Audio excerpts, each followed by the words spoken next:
You are listening to Partynerdz Radio. What's going on, world? This is Grandmasterfaqs, and this is another Partynerdz exclusive. So for a lot of us that got a chance to see Eternals this past weekend, of course it's now going to hit #1 in the box office. But there's a few tidbits for those of us that have not been able to see it that you should realize. Okay, for one, it's not your typical MCU movie. Okay, we're not getting the quintessential heroes that we're used to seeing on the big screen. There are a plethora of other characters and other properties that are basically out there within the Marvel Universe, notably the Marvel Cosmic Universe. The first time that we ever got like a little bit of a tidbit into seeing what the Cosmic Universe of Marvel put forth to itself was basically Guardians of the Galaxy, which for the most part is a C-list squad formulated on screen, of course, by James Gunn, and has pretty much been caught up in this like I guess this euphoric trend that in the mix of all this cast, it turned out to be an excellent story. Garnering 2 parts, it's going to have a trilogy, and it's going to carry on a boatload of characters that are going to be able to carry the MCU forward. Now, for the Eternals, the same thing has happened. We've had, I guess, hints at the Celestials. We've never necessarily gotten a full-blown carry-on about maybe their origins or what their plans were for the universe before any of the Marvel superheroes actually even got here. So when we get down to it, we know that the Celestials, of course, created the Eternals and the Deviants. Inside of this storyline, you're going to come to realize that population control plays a big part in this story. So much so that you almost think to yourself that Thanos was more than likely right with depopulating the entire universe, 50% of it gone within a snap. So when you're looking at the way the Celestials create things, they thrive on human energy.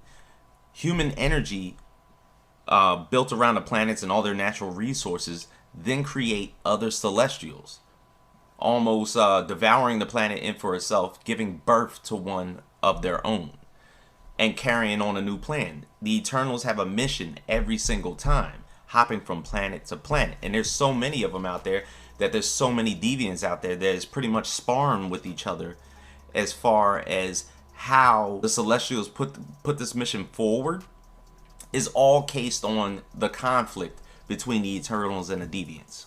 When we look at a lot of the stigma that's been brought around this movie, whether it's been the sex scenes, we're like, oh, Marvel's never done that before, has nothing to do with the storyline or the plot of this movie.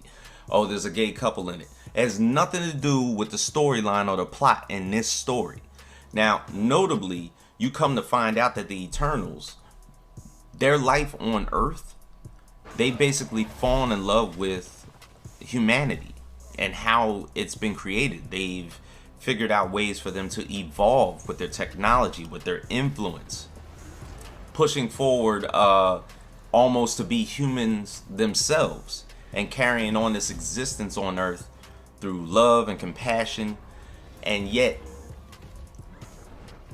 in the end of it all, they're cosmic beings and they still have a mission to uphold. So that's kind of like exactly like how the movie is set forth of how it's supposed to go. And it's beautifully done. Chloe Zhao, Academy Award-winning director, has done a fabulous job of putting this forth. So I'm not necessarily seeing what a lot of these critics are seeing, because it almost seems like all those little news clippings that said, you know, we want Marvel to do something different. Well, Marvel finally did something different, and yet y'all don't like it. So what exactly do you want? And therefore the critics are therefore bashing the movie for not being a quintessential Marvel movie, for having characters outside of their origins, even though it's a multiracial cast. And they tend to focus, not even focus, I'm sorry, they tend to have characters of various sexualities in it. Like, it doesn't take away from the characters themselves. It doesn't take away from Ajax, Makari, Druid, Phastos, Gilgamesh, Thena, Icarus. it doesn't take away from any of those characters. So lastly, you're going to look at this through your own lens, not basically through the critics who have basically been writing for Marvel movies for about the past 12 years. But you're there to make your own conclusion about a bunch of characters who you probably do not know, but will come to love as much as you would like to when you see the movie for yourself. So this is James Grandmasterfaqs' voice. Feel free to check us out at the Party Nerds. Feel free to like, comment, and subscribe to us at the Party Nerds. Party Nerds go.